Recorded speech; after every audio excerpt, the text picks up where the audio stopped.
Hello. হ্যাঁ, সব প্রস্তুতি যেন ঠিকঠাক ভাবেই হয়।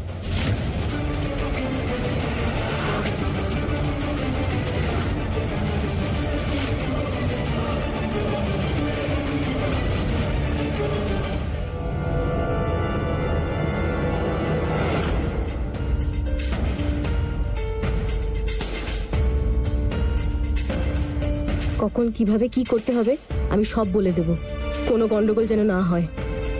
হ্যাঁ, শুধু সব কাজ যেন ঠিকঠাক হয়। আর দেখো কেউ যেন কিছু জানতে না পারে। ফুল বৌমা,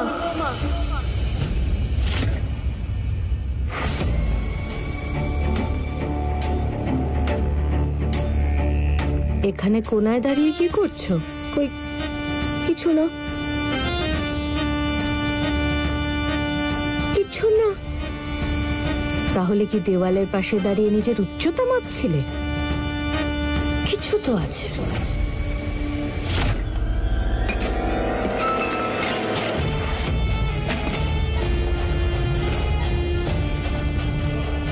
শান্ত হন দিদিমণি, সামলান নিজেকে। না জয়তী, আমার জায়গা কেউ নিতে পারবে না। তারা ঠাকুর এই বাড়ির বড় বউ আর শোভনের স্ত্রী, শুধুমাত্র আমি, একমাত্র আমি। আগে দাঁড়ান, কোথায় যাচ্ছেন দিদিমণি? শান্ত হন। আমি শান্ত হব? আমি নিজেকে আটকে রাখবো? এই বাড়ির বড় বউ আমি, শুধু একমাত্র আমি। আর আমি, এবার তুমি দেখবে জয়তী, এবার তুমি দেখবে কিভাবে আমি ওই গরিব মেয়ে ফুলকে এই বাড়ির বংশধর দিতে বাধ্য করি। একবার শুধু ওই বাড়িকে একটা বংশধর দিয়ে দিক, তারপর তুমি দেখবে, তারপর দেখবে আমি ওই ফুলের কি হাল করে ছাড়ি। ওই ফুল আমার জায়গা নেওয়ার চেষ্টা করছে এখানে এসে।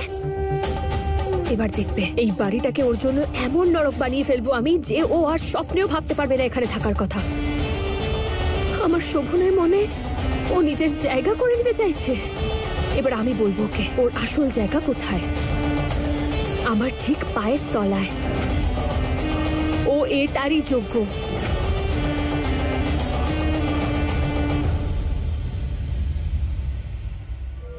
এবার দেখবে আমি কি করি।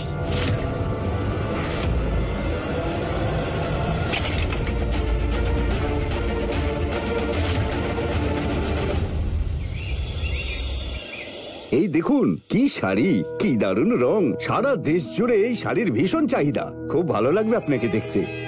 এই দেখুন ম্যাডাম, এটা দেখুন, আপনিও দেখুন। ফুল মা, এদিকে এসো। তুমিও নিজের জন্য একটা শাড়ি পছন্দ করো। আমি 2 মিনিটে আসছি।